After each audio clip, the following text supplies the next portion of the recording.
Testing 1, 2. Testing. Hi guys, welcome to the live stream.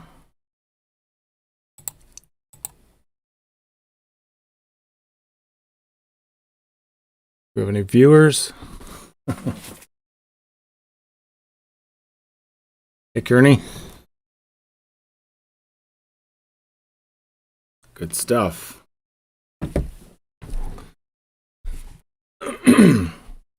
Well, I think we have sound. Hearing you. Good, good, good. Yeah, well, I had planned on having a guest today, but OBS wouldn't let me. So yeah, trying to figure out this audio, it's just a pain in the butt, and I waited too long, and so yeah, sorry about that. But it'll be a continuation from last week anyway. So I didn't get to several log files, so I have a list of those remaining log files here, and I was just glancing at them earlier. So okay, who else is here?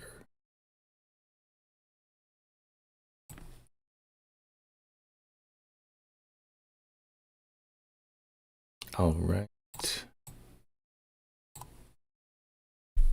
Okay. I should just get right into it then. Why not? So I have a bunch of log files up here from last week. I'm going to try not to waste as much time on these. Actually, before I get started though, too, I wanted to mention, so I'm considering maybe doing a like a kind of live basement tune. I don't know if people would be interested in something like that. If I didn't do that, I was thinking, well, basically, up behind me here, I have a whole bunch of drones that are all on Betaflight 4.2. So I was going to upgrade them to Betaflight 4.3, and I thought, maybe this is an opportunity. It's winter here in Canada, so I could, try tuning them right here with my method. So I don't know if I would do that live or potentially just do separate videos, but yeah, it'd be kind of neat to get your feedback on that. The only thing about live, it'd be interesting to do it live. It might be a bit boring in between collecting data and stuff. Some of it would be probably interesting to you, but 20 little flights into it, you guys would probably be sleeping. So we'll see. And of course, I've got a Shen drones thick up there as well. So I don't know if I could do that in the basement anyway, but we'll see how it goes. All right. Everybody can hear me good?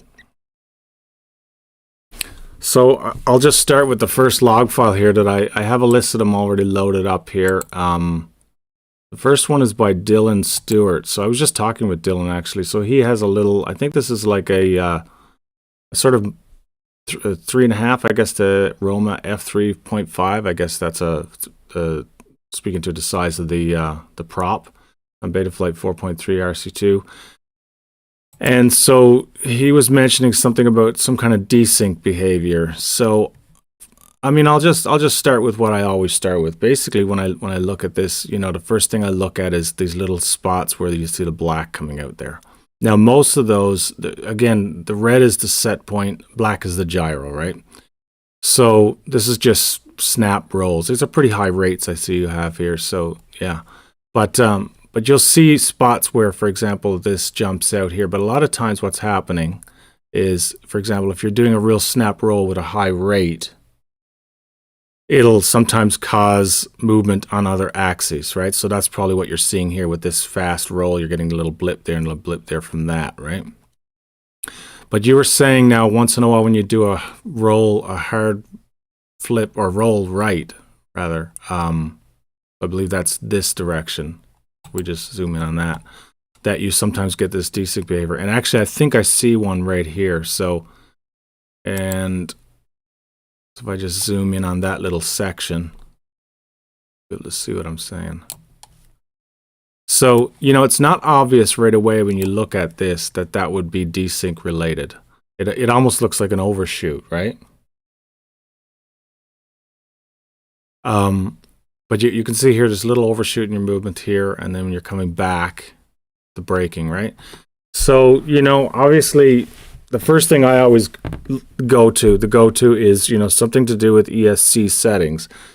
I don't see like that you have a really noisy gyro or anything like that that might contribute to that. I remember there was some older ESCs, those old little Bs, they were just so noisy that they would just generate desync behavior anyway, and that probably had something to do with the noise going into the system. But yeah, this certainly looks like it could be the desync type thing that you're talking about. So we were just talking, and the thing that came to mind, obviously, there's a couple of things you can do, and I'm no expert in ESC settings, but the first thing would be higher PWM frequency. So generally speaking, if you are getting desync behavior, desync results, then just increasing the PWM from 24 to 48 kilohertz can help. The other thing you mentioned to me is that you're on BL Heli 32.8. Now, I'm not keeping track of the you know, the how good the latest releases are, etc. But I know that the Betaflight developers have mentioned to me at least earlier releases of BL Heli 32.8, they recommended not using. Now, you know, one thing you could do is just roll back to BL Heli 32.7. You know, it's worked for years for lots of people, so that's certainly one place to start. And the other thing would be demag high and maybe, you know, lower your startup power. So generally those two things can also help. This is just information that I've gathered from Ryan Harrell. But you can see those videos. There's old videos on that on Bardwell's channel. There's lots of information on that. So yeah, it's a bit of a drag when that kind of thing happens, and there's nothing really inherent in this build or anything that, you know, speaks to why you're getting those. So, you know, it's kind of tricky, right? Other than that, it looks pretty clean.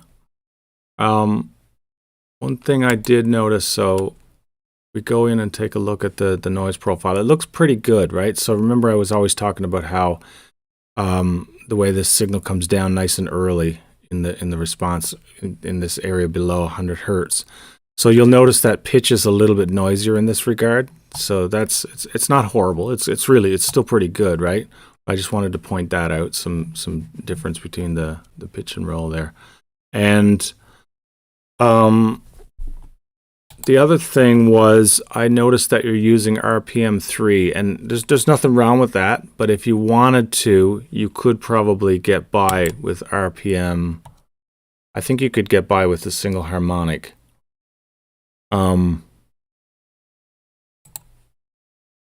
Yeah, Delrin, the rates at 910, that's not crazy fast, especially for a small rig like that. So yeah, that's true.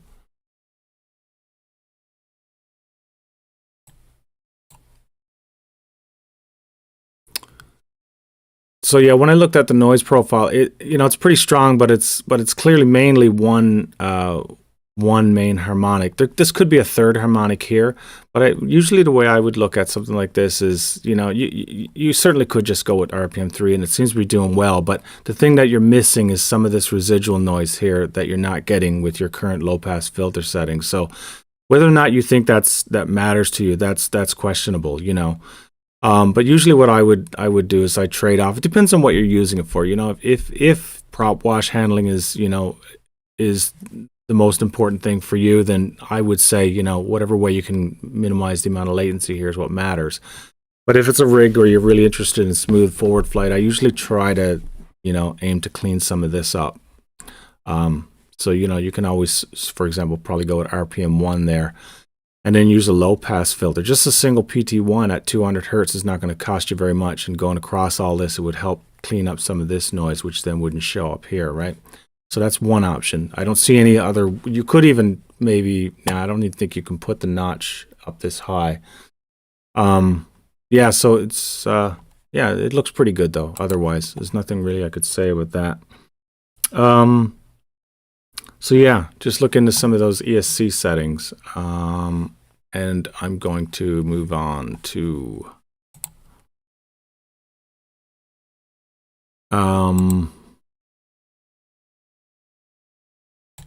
Okay, this I got a couple of log files here from a fellow by the name of, I guess that's Euler. So what it looks like to me here is these are the same rig but two different presets, right? This is two different. This is the karate. I don't know what this stands for, the QAAD, but this is, I guess this is two different karate presets. The reason I say that is because they both show some similar behavior that's kind of interesting. So let me just pull that one up. So yeah, one of the first things I see as well here is when you see this little burst like this, sometimes you might think of that as noise, right? But actually, if you zoom in on that, basically what you're looking at is largely, that's more than likely prop wash.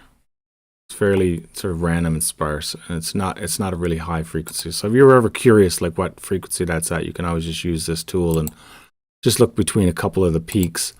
It'll give you a sense of where that's happening. So it's around 45 hertz here, right? So that's consistent with the idea that that's probably prop wash.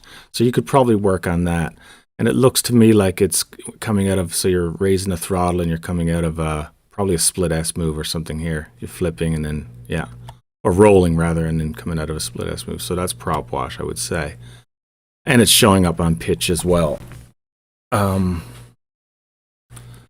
So what's interesting about this one, the first thing that I noticed about this one, so it's always a good idea to turn on your motor signals there and just take a look at what's going on here. Now, I don't know if you mentioned an issue or anything with this rig to me, but I'm going to just plot this file in particular. So yeah, this one I think it showed up much better. So just take a look at this. So if you look here at the motor signals, just look at the output. So you notice that the blue motor output is like saturating a lot more than the others, right? You see that across the board? So this is suggesting that motor number 1, 2, 3, 3, so that's 1, 2, 3. So the back left motor looks to be not putting out enough thrust. So there's something going on with that. Something I would look into that motor. I don't know what frame this is, but so if this was, I don't know if this is a ducted frame, for example, if you had ducts and the prop was striking the duct or rubbing against the duct, it could probably have some effect on that. But for whatever reason, yeah, definitely look into that motor number 3, the back left.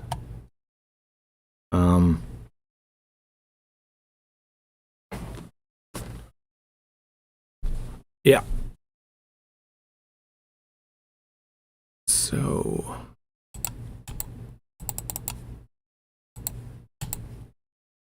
what else?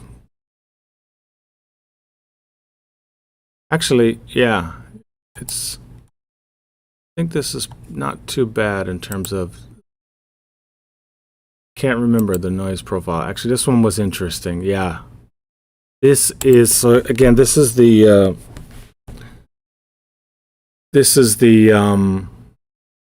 preset, right?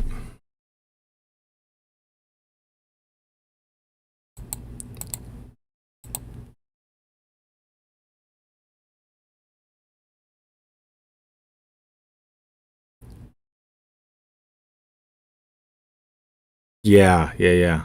So notice that this was something I pointed out last week. I wanted to actually compare these two just to kind of point out something as well. So sometimes, remember how I was mentioning that the output of the power spectral density around this region, so from 0 to 100 hertz, it's a pretty good correlate of how smooth your rig is going to fly.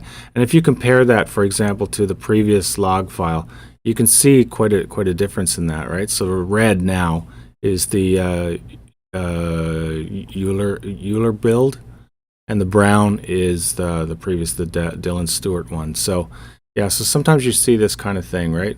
Pretty elevated there. I think actually it's dramatically different from a couple of other ones, but I'll bring that up again later, just something to keep an eye on. So what else could I say about that one? Not much really, except for that motor. Definitely keep a lookout for that. Just try to find out what's going on with that motor. You can see that one really elevated relative to the others here too. Yeah. Okay, Giovanni. So I know Giovanni. We've worked together. So Giovanni, I believe you sent me a log file that had multiple log files in it. I apologize. Sometimes I think several people did that, so I wasn't sure which one to pick. I couldn't obviously pull them all up. So I think I'm pulling up basically the last one that's on each of those log files. So if I missed your log file or the one that you really wanted me to look at, my apologies. So yeah, looking at this one by Giovanni, this looks really clean. There's not a lot of movement here. You did some sort of quick movement here on the axis, and actually if we zoom in on that, it looks pretty darn good actually. So that looks pretty tight, right? There is a delay there, so you could benefit from some feed forward to shorten up that delay. And I can't recall if you actually did use that. No, right. So the brown line here is feed forward. So obviously you have feed forward off here. So you could certainly use some feed forward to shorten that latency if it mattered to you. So I see though this is an insider. So this is those sort of cinelifter type rigs, right? Ducted rigs for carrying big cameras. And this is pretty clean actually. Some of these builds are not so clean. So this one looks quite good. I don't see anything else really that's really bad with that. Could use some feed forward, as I said. But if you compare this guy to, speaking of clean, so I just wanted to mention that, just take a look at this. So if I compared that one from Giovanni to this previous one, just take a look at that. So now you can see this dramatic difference here, right? Now some of this obviously is going to be prop wash, and depending on how aggressive you fly and stuff like that. But like I said, even if you just pull out, say, a throttle sweep between two log files, two different builds, you'll find this varies quite a bit. So yeah, this is quite dramatic here. So you know this guy is very likely to fly a lot smoother and just straightforward flight than this one. Just something to keep an eye on.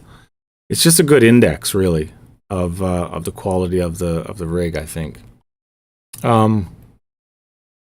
Okay, moving along here. Wanted to get through all of these, and I didn't want to spend too much time on them. So this is looking really good, Giovanni. I don't know if you had any specific questions. I don't even know if you're actually in the chat there, but if you do have any specific questions that I'm not addressing here, certainly mention them in the chat. So FP Victor says, you have any KISS Ultra logs? I actually haven't. I'm not sure exactly how to. So I know that you can look at KISS log files, but I'm not sure I could actually run them in here for, I'm skeptical about the set point in those. I've looked at those and it just I'm not sure if it's actually giving you the right output for set point. So I could never really line up the set point with the gyro unless it's just that far out of whack. But it looks more like just basically RC command, which you can't really then compare it, right? Mark Spatz would know more about that. He's done lots of those analyses, but yeah, I don't know. I might see if I can get into that at some point, but yeah. Okay, so what do we got next? James Shupe. Sorry if I'm pronouncing that wrong, James. Okay, what have I written down here? Looks clean, feed forward. Okay, so this looks pretty good actually. There's no issue here with this one. One of the things I notice when I see these rolls, this looks really sharp, right? But yeah, you could certainly use a little bit of feed forward if you want. If you're really looking for something to be nice and snappy, a little bit of feed forward can really just bring those lines together, and it wouldn't cost you much. I see that the brown line here is feed forward, so you basically don't have it on. So it's worth considering that, especially in, I don't know if this is Betaflight 4.3, but what is this?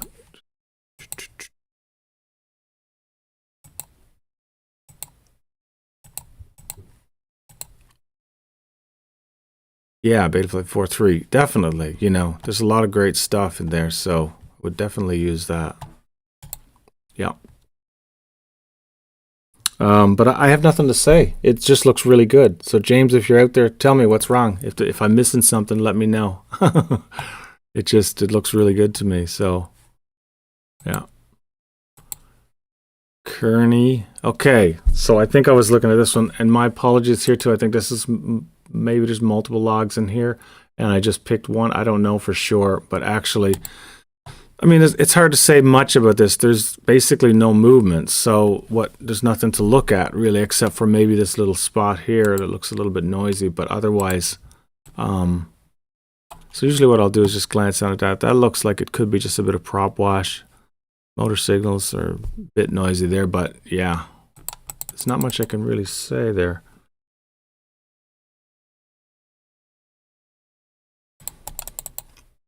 All right, I'm going to just move on again to, so this one is kind of interesting. So this is actually a log file from NerdCopter. He's flying a rig with Emu Flight.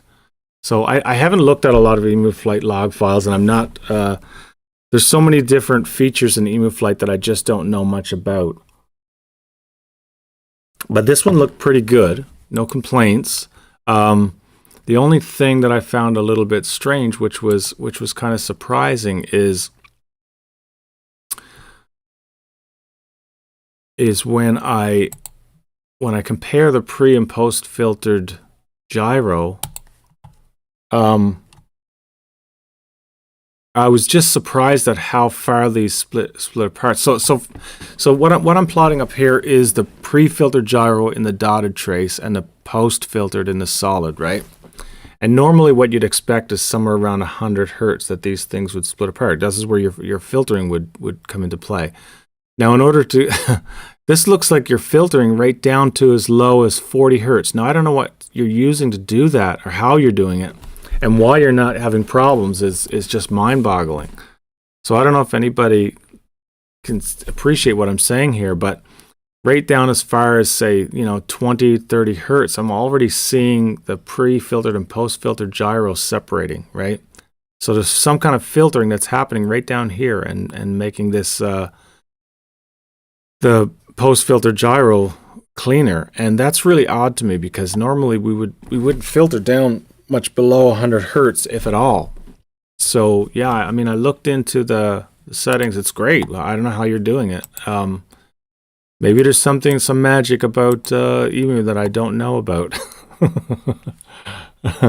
Okay, Brandon Bean says PIDtoolbox. NerdCopter is using Emu and likely experimental builds. Yeah, sure, it probably is. But so even if it is experimental, the question is, like, how is this possible? I still can't get my head wrapped around this. So if, for example, you put a notch filter anywhere down to 40 hertz, like you're very likely going to have a major flyaway, almost guaranteed. If you put a low pass filter down there, you're going to generate some oscillation. I mean, to some extent, and this is not a small amount of attenuation, right? This is a log scale. So like the difference between 20 and 30 is a lot of difference, right? And this is happening way down into like 20 hertz. It's crazy. I have no idea. Yeah, so I see the IMUF is adaptive. I get that. But even that, how is it able to do that without costing latency? So yeah, that's what's pretty neat. I don't know what's going on here. I don't know. When I looked at the latency, so when I looked in the estimated latency from PIDtoolbox, it was not super high. It was estimating 2 milliseconds, which is not, I mean, that's not high at all. But then when I started to look into it, where I noticed most of the, well, what's happening basically is it's getting, sort of an average latency. So let's just look at, for example, a couple of spots to estimate it from the traces. So if we were to zoom in on a little portion of the trace, let's just zoom in on this little portion, say. So what you're seeing here, the light gray is the light gray is the pre-filtered signal, and the black is the post-filtered. So you can see the two lining up pretty good, right? So it's hard to tell any sort of latency there unless you smooth out the gray curve. So we can do that, and then we can start to see that basically there is no delay here. Like, this is really insane, okay? So now if I move ahead a little bit, at certain points there's more. I think usually on these big moves you can see quite a bit. So if I zoom in on this, you can start to see it. Okay, so now you can start to see the delay between the input and output. Now this is smooth, right? So don't let that don't be confused by that. I've just smoothed the line, that's all. So what are we getting approximately here? We're getting about 2 milliseconds. That's not very much, no. So yeah, it's crazy. And there's no sign of oscillation. So yeah, awesome. That's all I can say. I don't know. I can't explain how, but so yeah, so it looks pretty interesting. So I thought that was kind of cool. Or maybe I'm wrong here. Maybe, so I was wondering if maybe you had the wrong debug mode or something, but I believe it is pre-filtered gyro in here. So as far as I know, that's correct. So yeah. Okay, moving on. What do we got? Noisy boy. Okay, so this is interesting. Andy. So I've been chatting with Andy a bit about this. So Andy has these rigs. I wish I had a picture of one. I don't know if I do. It's basically, well, let me just explain. It's one of these beast class, 10-inch, 1050 kV, 12S. Get your head wrapped around that. Power your house off of that. So when Andy sent me this, the first thing that came to mind was, you know, it looked a bit noisier on pitch, right? So I was a little bit concerned about this. And you notice the black sort of jumping out here. You can really see that if you're kind of curious, you can just push the D-term button and you'll see the distinction a lot clearer. So you see that, you see how the D-term basically amplifies whatever is there. And you can see the blue curve here, the blue trace, the D-term up here is a lot cleaner. So what's going on down here? Is that noise? What is it? So sometimes it can be a little deceiving. So you have to zoom in on it to see. Okay. So let's zoom in. What do we see? Noise? What do you think? Noise, noise, noise. Ooh, look at that. Oscillation. Oscillation. Now I'm smoothing. I can take the smoothing off just for a moment so you can see. That's clearly oscillation, right? Let's just turn off D-term now. Get that out of the way. So you can see the pre and post filter gyro there. Let's zoom in on that again. So now there's your pre-filtered is the gray, post-filtered is black. And we're just going to smooth it a little bit so that we can actually compare them, even maybe a little bit more. See that? Okay, so now we can actually compare the latency between those two. We'll zoom in a little further. And now that's a that's a 13-inch, is it, Andy? I thought it was a 10-inch there. Yeah. Anyway, so we can check the latency. So if you just use that tool, milliseconds to hertz, just find a point on the line. Usually it's best right down at the 0 point. You can usually, because you want to do it perfectly horizontal to get the point-to-point latency, right? And there, and what do we see? 3 milliseconds. That's actually not that bad, but I've seen it higher at certain points. So somewhere between 3 and 5 milliseconds, 4 milliseconds there. So, you know, two things came to mind here. Is this a bad gyro? So I've already discussed this with Andy. And so one thought was it could be a bad gyro. And but before bothering to do that, what I wanted to know is why the oscillation, right? So it could be that like I say, I've seen cases where that can happen, but the first thing I thought was let's look at the filter settings that he's using. So it's really slow. So what I noticed when you go down through here, you can notice that, okay, the first thing is he's using a biquad. A biquad filter, that's D-term LPF1. When it's set to 1, that means biquad at 56 hertz. So that's already a pretty heavy filter at a very low cutoff. That would certainly lead to a lot of latency. And then the dynamic is set to 56 to 112. So that's where a lot of the latency is coming from. The other thing I noticed was the RPM min hertz was pretty low. 3 harmonics. You know, so there's a lot of reasons why there could be a lot of latency there. And yeah, so the first thing I would do, and I believe we were already discussing this, but yeah, raise the cutoff. So Andy says, raise the Noisy Boy FPV. I raised the cutoffs and tested it. Don't like it, man. It ticks and pulses. Sounds bad with cutoff. Okay. Oh, that's interesting. Okay. So I wonder, yeah, it'll be interesting to look at a log file. Definitely, that's too much latency. And we got to find a way to deal with that. Let me just look at that in the frequency by throttle. I mean, you can probably get by. Maybe you know, my concern there is that it could be generating the oscillation. You know, if you have that much latency, then it really limits how far you can push the P and D gains. So you can see, yeah, it's getting an average of 3, which is not horrible, but D term is quite a bit high, quite high. So, you know,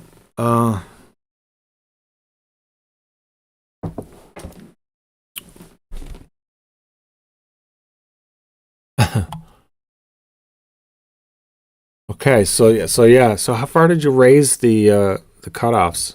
Was it? Oh, you changed the biquad to PT1. Okay, so D term, yeah. Yeah, that's interesting. There's the beamer you can see. So that's the oscillation, right? So we're obviously not getting that. You can't filter that unless it's mechanical. I mean, it certainly could be mechanical. That was a thought as well. In fact, when I looked at it, it is rather high frequency, but then I thought this rig is 12S. Like maybe it has the authority to do that. So normally you would expect feedback oscillation from high PID gains to happen down around here for most 5-inch copters, for example. For even some of the bigger ones like the cinelifters, the 6S cinelifters, it's even down a little bit lower. But for a rig like this, I don't know. So if this is mechanical, then we certainly want to figure that out first. Because it could be, for example, that where you lowered the filtering and then this mechanical issue just even became worse, right? That's possible. But then again, you're not really getting it anyway here. It looks like the cutoffs are only really helping you up to that point. You see there's no difference between the pre and post filter right here. So yeah, we'll have to work at that.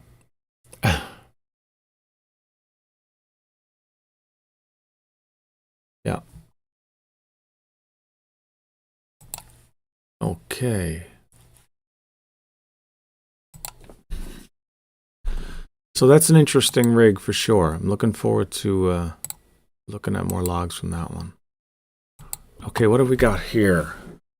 This is, so I've got a couple of log files here from, I'm not going to be able to pronounce your name, from this person. This is a Cinewhoop lifter. I don't know, it's an X4 with a GH5S on it. I don't know what actual frame that is, but I'm only going to say one thing here, actually. Something weird is going on. So if you notice your yellow curve here, that is motor number 2. Notice that you're across the entire flight, motor number 2, the output is higher. This doesn't mean that the motors is giving more. It actually means the opposite. So it means that the flight controller is asking, it's requesting more output, and it's not getting it. So, you know, if this was intermittent, it'd be one thing, but it looks like you're just basically hovering, maybe cruising around. There's not a lot of input, and you just have that one motor sort of standing out there. So I would definitely look into that. Like if this is a Cinewhoop type rig, that's motor 1, 2, sort of front right. So your front right motor, yeah, check to see if that motor is hitting or touching the ducts. It's a possibility that you have something like that going on there. That would certainly have some other negative consequences. So that's all I'm going to say with that one. You sent another one, Siccario. So I have two Siccario. So this is one. This is a Siccario. I think I wanted to compare these, but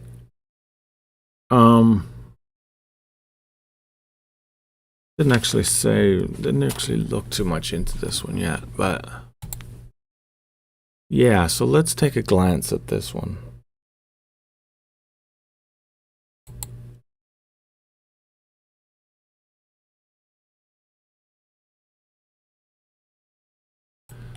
So Siccario.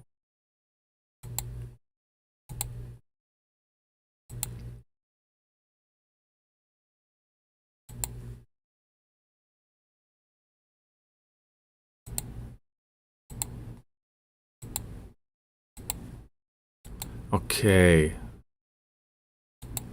Notice the gyro latency. Notice the gyro latency there. If by default, if you don't change anything in this is, I believe, Betaflight 4.2.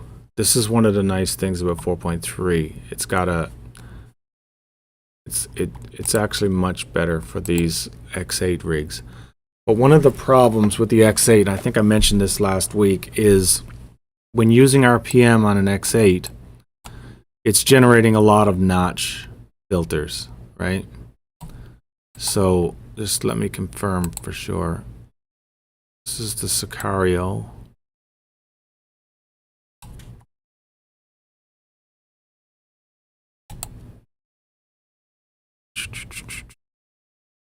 X8.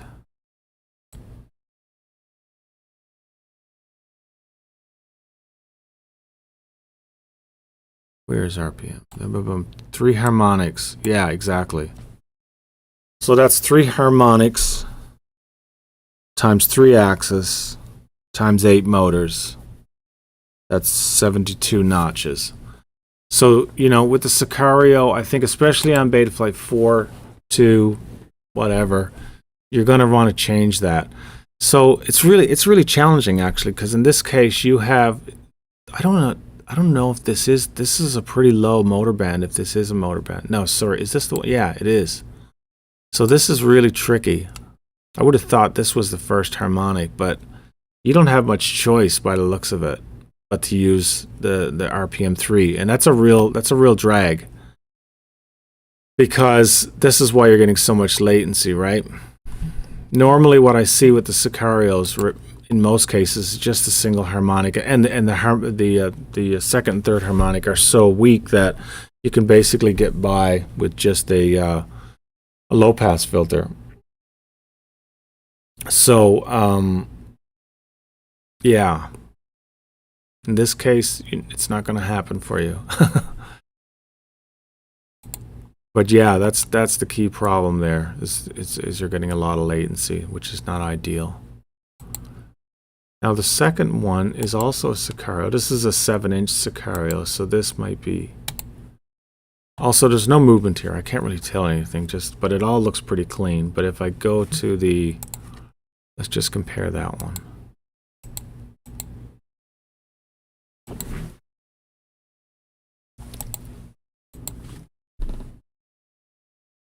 Yeah, so Stephen Weir is only, his Siccario is only getting 4 milliseconds of latency. So something definitely different that you're doing there. I can't remember if you're using Betaflight 4.2. You're also on Betaflight 4.2, but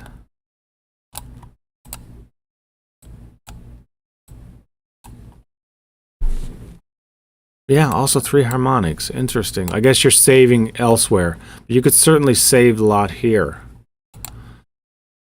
So what would I do there?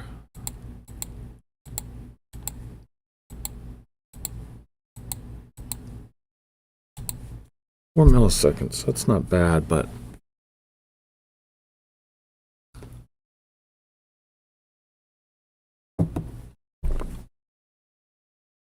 yeah, right. The problem here, obviously, we don't have enough throttle to actually see anything, but it's hard to tell actually if you have a second band coming in there. But yeah, so you know, it looks pretty clean, but again, there's no throttle. There's no use of throttle here. I can't really tell what the noise profile is. So guys, that is the list of log files that I had. I had something else that I could probably talk about, but I think what I will do is actually open this up to any questions. This would probably be a good time to just. I'm going to look back through the stream there and see through the chat there and see if there's any questions.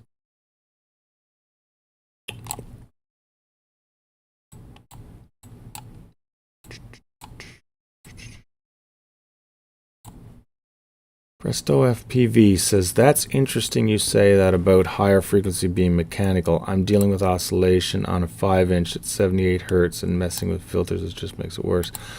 So when you say higher frequency, I guess you were referring to the rig from Andy from Noisy Boy. Yeah.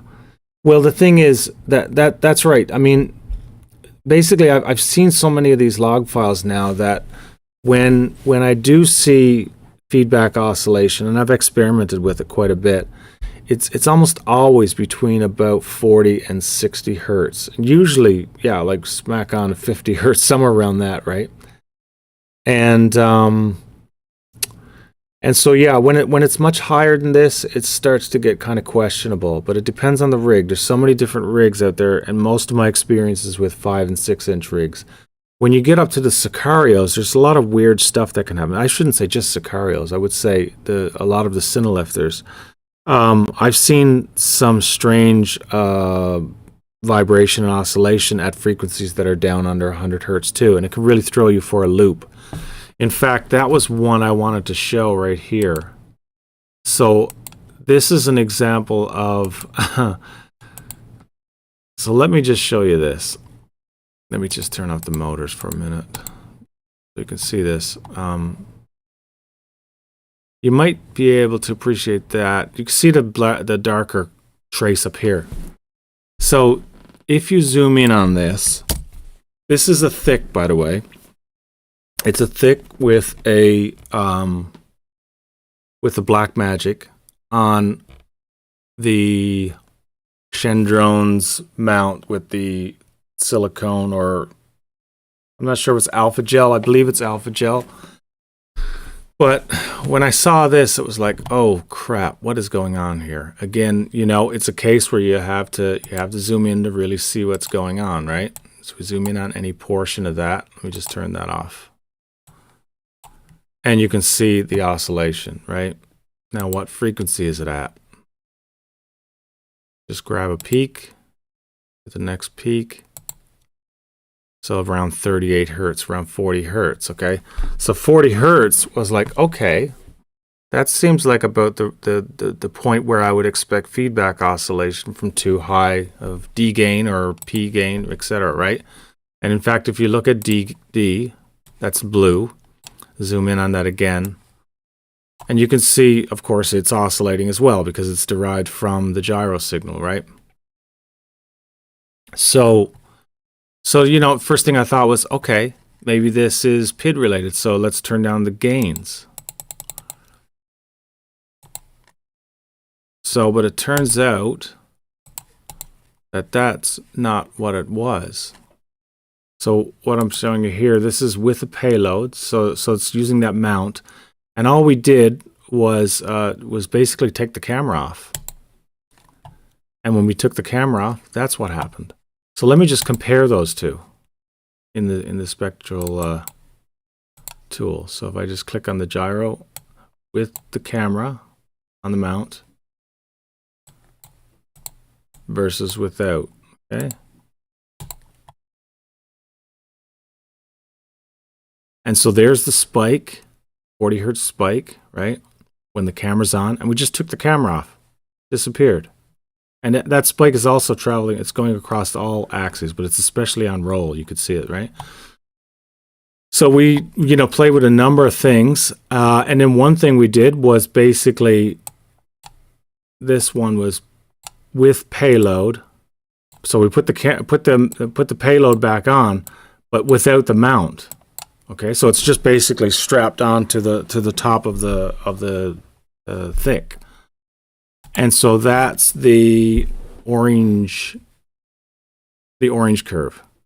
Okay? So it's not the payload, it's the mount. So, you know, this was really tricky. Now we've messed around with different ways, you know, to different aspects of the mount, like where the silicone is supposed to be, etc. But it's a real pain, and this can really throw you for a loop. But sometimes you can see it. One of the giveaways was the fact that it also had like other sort of harmonics as well. You notice it here at 80 hertz as well, right? So yeah, really tricky. Something to keep in mind with those mounts. Certainly, you know, I haven't seen this with all of them. Maybe it's the way that this person is actually assembling it. I don't know. But it's certainly something to keep an eye on. And this was with a Black Magic, so I guess the weight, because it's distributed across roll, then it's like once it gets enough vibration, it gets itself into a sort of basically an oscillation, and then it just starts, you know, feeding back on itself and making things worse. So anyway, yeah, I thought that was kind of interesting. So let's see what else we got here. Brandon Beans, 4.3 crossfades the notch response. That's right, the notch. Well, that's with respect to the RPM only, though, as far as I know. So, yeah. Brandon Beans says, what kind of latency values do you feel are ideal? So basically, I try to aim for less than about 2 milliseconds. Why do I care about that? Well, basically, if you convert it, what I usually do, and I should be doing this actually in PIDtoolbox, it'd be valuable, but I like to convert that to phase at a frequency that's relevant to us. And it just so happens that the math is easy to do at 50 hertz. And so here's a good rule of thumb for you.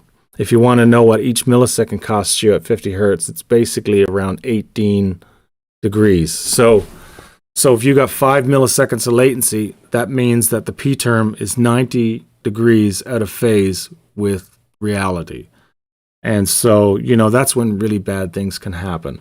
Of course, it depends on the size of the rig. So I've found with the cinelifters and the bigger rigs, you can usually get away with a little more latency than on the smaller rigs. But, you know, with a 5-inch, you can easily get the latency down. You're really aiming to get really good prop wash performance and stuff. But with the bigger rigs, usually, you know, you can go up to as close to 4 milliseconds, and it's still, everything should be okay. Now, that's the estimation that's coming out of here, right? That's kind of how I look at it. So, and that's, obviously, it's variable. You know, one thing to remember about latency is it's not fixed, right? Especially because we have a bunch of different dynamic components in the firmware, like the dynamic notches, the RPM stuff, the dynamic low pass filters, all kinds of stuff. You know, dynamic. Yeah, that's basically the main aspect of that. That's going to contribute to the variability in the measurement, right? So, you know, PIDtoolbox is kind of giving you a sort of estimate, sort of an average across the flight.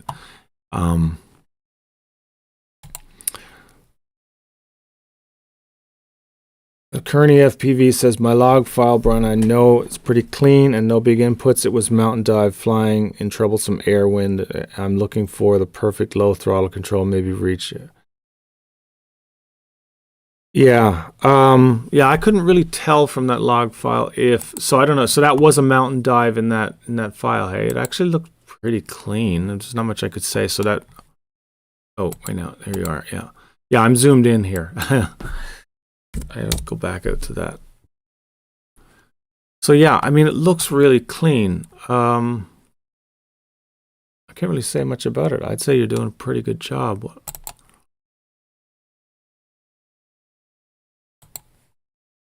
This is a 7-inch, right? That's what the 7 stands for, I guess.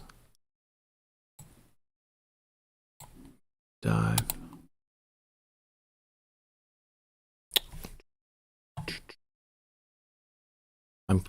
I'm plotting the wrong one here. This is really slow when I'm streaming for whatever reason. Everything I click is just really delayed.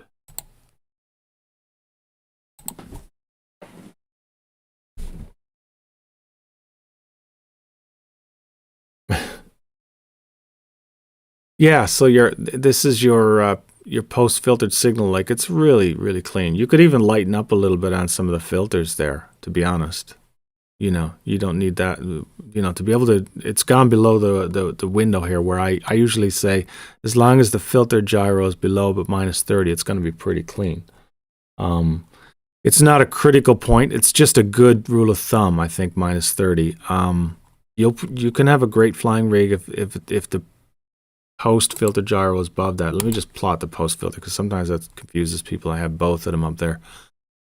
But you know, there's your post filter gyro, the black, so it's way down there. Actually, why don't we just compare them? There we go. Boom. Let's just compare across the whole bunch. Can I do all those? I don't think it'll let me do that. Maybe. Well, no.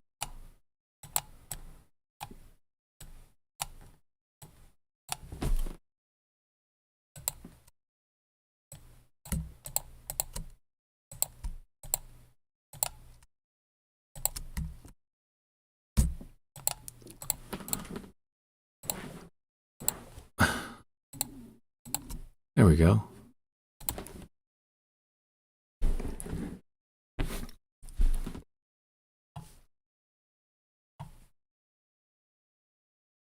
Yeah, so there you go. There's the noise profile across all of those rigs. You know, so there's quite a bit of variability, isn't there? You know, this is really neat, right? Because these are meaningful units. Just so you know, this is kind of interesting. Okay. Any more questions there? Cedric says, do you know about the new RPM crossfade stuff made by Karate on 4.3? I read PR on the GitHub, but it's not clear for me yet. Well, actually, we did talk about that so Karate was on the first live stream that we had a couple of weeks ago, and he talked quite a bit about it. So I'm no expert to talk about it, but you know, basically what it's doing is I could have shown you the plot, but I don't think I have it here actually. No. So, but basically what it's doing is as the notches, actually maybe I'll open it up in Betaflight because we can see that.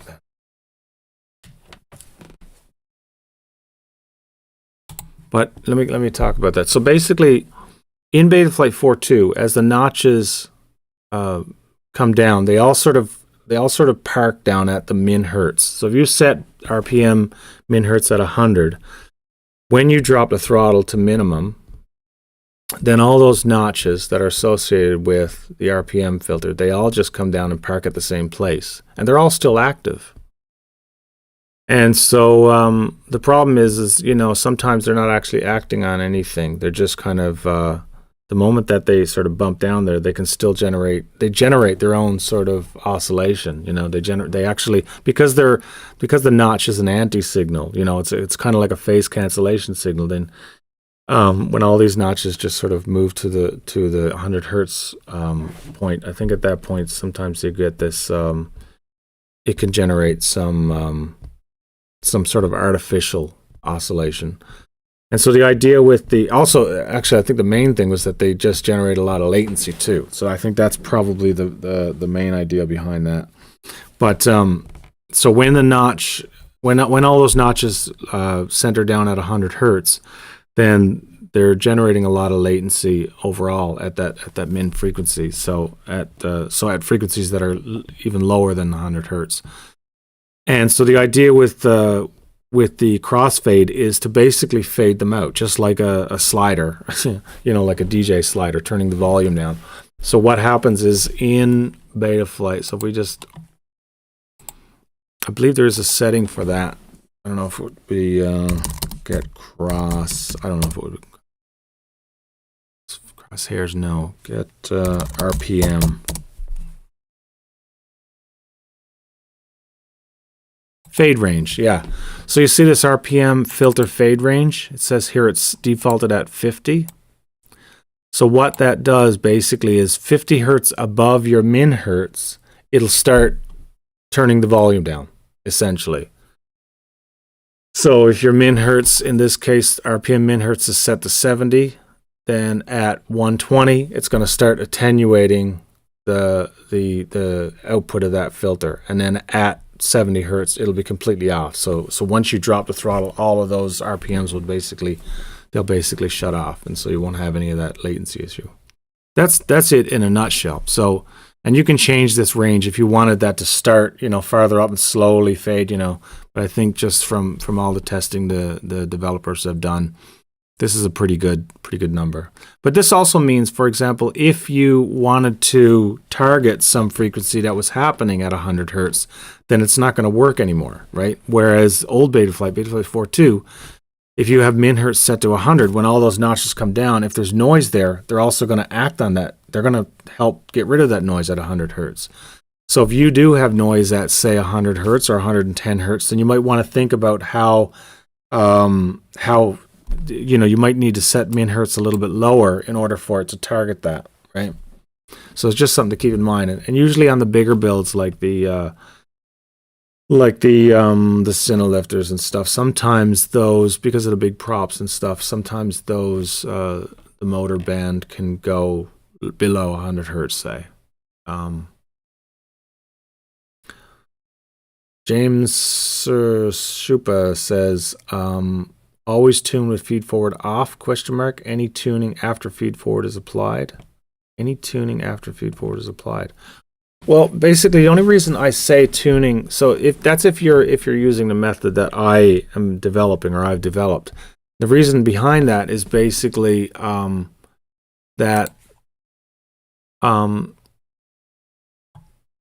basically PIDtoolbox tends to it over exaggerates overshoot that's generated by feed forward. So, for example, here's a log file with feed forward. Now this is not bad, but it depends. I mean, I'd have to pull up a log file to show you, but sometimes, for example, if you're using a lot of feed forward, and especially if you have a fast RC signal, so like your Crossfire 150 or higher, then you'll find sometimes when you use a lot of feed forward that you'll see a big spike in here. It'll be really high, but the problem is it doesn't correlate with what you see in the traces. So it's just kind of complicated to explain. So I just say turn off feed forward while you're doing your P to D balance and all that stuff, and then afterwards you tune feed forward in the traces. So that's what I suggest always, is go into the traces and actually look at what feed forward's doing. So a good case in point is this log file, or maybe Giovanni one. I can't remember who actually else. So you just go in, you turn on feed forward, and what you're aiming to do is just basically reduce that latency, right? So you just zoom in on that. As you add feed forward, you're going to see that latency shrink, right? That's basically it. It's really not hard, And actually, the default feed forward is usually going to do just fine. So if you're just curious, you finish all your PD balance and your gain tests, and then just set feed forward back at 1.0 and go fly. Usually it's fine. Yeah. But do check the quality of your receiver. Feed forward really relies on a good quality RC signal, and a lot of guys still don't know whether or not they're even using Crossfire shot, or it's got to be good. It's got to be pretty good quality, especially at the higher rates. So I think Mark Spatz just posted a video on that. Like if you have high RC rates, receiver rates, like Express LRS 250 or 500, then you can really get a lot of jitter in the signal, and that can really wreak havoc on your F term. So yeah, so definitely, you have to pay attention to that if you're using feed forward. It's something you have to think about. That's all. Yeah, actually, he is using feed forward here, so you can look at the quality of that. You just got to zoom in and look at the quality of the feed forward signal. You see that? So that looks pretty good. It looks like a signal, but if you see things that look really spiky all through, you might have to think about how to deal with that. And I will definitely make a video on that at some point. I'm not going to talk about it yet because there's too many parameters to discuss, I don't have it open anymore, but yeah. Okay, what do we got here, guys? It's a quiet live stream. We still got some viewers. 15. Let me see. Have any more questions? Did I miss any questions there?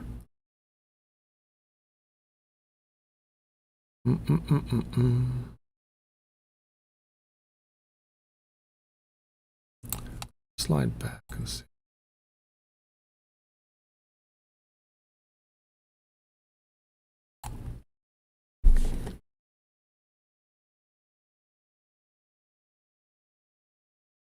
Air Props says, did you try PT1, PT3 low-pass filters? If so, what benefits would you see with these filters, mainly other options for D-term? Yeah, that's a great question, actually. So we've done a lot of experimenting as these were developing. So, I mean, I was communicating back and forth with some of the Betaflight developers that were involved in this. And so I got to try these things out early on. So the PT2, PT3, we're even messing around with like the Bessel filter, etc. They're good. So I mean, I don't know how to exactly describe a PT2, but it's kind of like layered PT1s, but it's not exactly.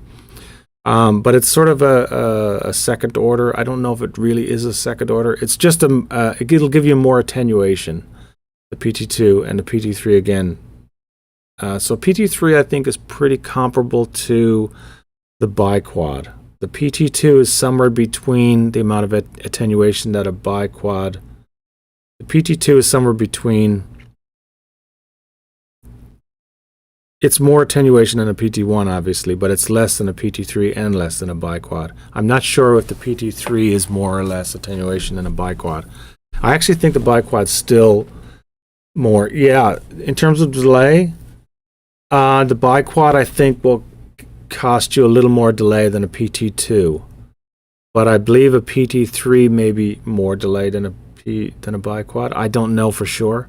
I know that the estimates in PIDtoolbox tend to show more delay for a PT3 than a biquad, but the problem is the exact cutoff of the PT series filters is not exactly what it says. So without going into detail, like the way the code works on the PT1, PT2, PT3, when you select, say, 500 hertz, it doesn't exactly give you 500 hertz. It's not exactly a 500 hertz cutoff. That's kind of misleading. I had a plot to describe that, and it is gone. Wait now. Ooh, here it is. PT lookup. This is a PT1 lookup. So this was from Jan Post, karate bread guy. So this is the actual cutoff. This is the so really it doesn't matter too much at 8 kilohertz, and it doesn't matter too much at the low frequency. So, but if you get up into the higher frequency, so when you select, for example, on a PT1, you select 500 hertz cutoff. What are you actually getting? So you're entered 500. You're actually getting this point here. If you're at 8K, which is about 430. You see that? Now, don't ask me why. But at 4K, it's even a little worse. So if you're at a 4K PID loop and you choose a cutoff of 500 hertz, you're actually getting 380 hertz. You see that? It's even worse at 2K. Nobody be running 2K, but lots of people run 4K. So at 4K, you're just going to be getting, when you select, whatever your cutoff is, the actual cutoff is a bit lower in reality. Just know that. And I think this is going to be fixed in the firmware itself at some point. But this was new. Now with the biquad, it's not. It is exactly what it says. So if you select 200 hertz or 100 hertz on the biquad, it is 100 hertz. Now, all that said, the biggest discrepancy is in the higher cutoffs. You'll notice that as you get to the lower cutoffs, right down here at 100 hertz, it's pretty accurate. They all converge pretty much here, right? So if you have a PT1 set at 100 hertz, you're pretty much getting 100, but it starts to taper off pretty fast. But it's just something to keep in mind, right? So if you're comparing a PT3, say, to a biquad, you have to take into account that the PT3 is going to be not the actual cutoff that you're seeing in the drop down. I don't know if that's something I shouldn't have told people, because that's going to add a whole bunch of confusion. But But yeah, that's just the nature of the way it's coded. I'm sure that will be fixed in future for future reference. But anyway, yeah. Any more questions there, guys? I don't know. We're an hour and 10 minutes in. Chris Young says, wouldn't it be great if Betaflight showed you an estimate of delay based on your setting? Yeah, that would be great. And there was discussion about that too. That would be really great. Now, obviously, again, it would have to be an estimate because there's so many dynamic features in the filters. But that's a great idea. And two of the problems with that. Well, one of the problems is the fact that it's dynamic. But the other problem is what I had mentioned to you before as well, that the latency, really what matters is not so much the milliseconds, but the phase relationship. And that phase relationship changes depending on the frequency you're looking at. But as a rule of thumb, I've always said, why don't we just focus on 50 hertz? Because it's a great point where it's easy to do the math. It's usually where prop wash happens. And so the delay at 50 hertz seems to be the most relevant sort of place to estimate it. So, but yeah, Chris, there's going to be something probably at some point, I'm sure, in the configurator. It'd be cool. I hope they do that. It'd be really good. Yeah. Drone Sitter says, yeah, exactly. Drone Sitter. That's the hope. It'd be pretty cool. All right, guys. I don't think I'm going to linger this one on much longer. If you have any more questions, I'll give it another few minutes. And I think, though, I'm going to think about how to go about this. Like, I'm not sure how I'll continue these kinds of live streams necessarily. I might even, I'm not going to necessarily do it every week. But one thing I'm going to do, if I do them again on Sundays, it's going to be earlier. I hope that's okay. Earlier in the day, I'm thinking maybe around 1 p.m. Eastern Standard. That'll be a little bit easier for my European people. Yeah. But also, yeah, look forward to some kind of tuning video, whether it be live stream or I have to tune my fleet. I have 5 of them. I don't know if I'm going to do all 5 of them, but definitely I think I'll probably start with I have one of these little micro long range 4-inch ultra light long range rigs. So I might tune that. That seems like it'd be pretty safe to do in this little space here. I need to get a second camera set up so that, you guys could see from the other side or something. That might be neat. Yeah, click the notification bell if you want to see more of these. This is new. This is new for me, so I'm only 3 in yet, and we'll see. But I don't want to. This won't replace regular content. It's just finding the time to do regular content. Sometimes it's just easy. You just turn on live and go, and it's done. So.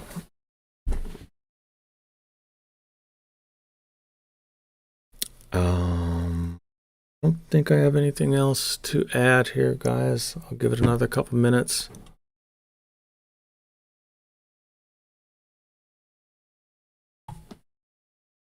Oh, so there's a new release of PIDtoolbox, in case anybody was wondering. So this is PIDtoolbox version 0.51.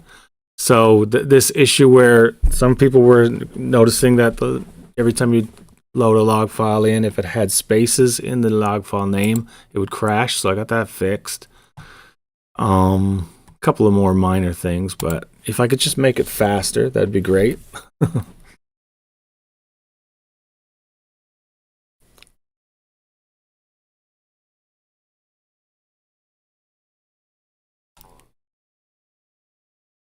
Linux version, please.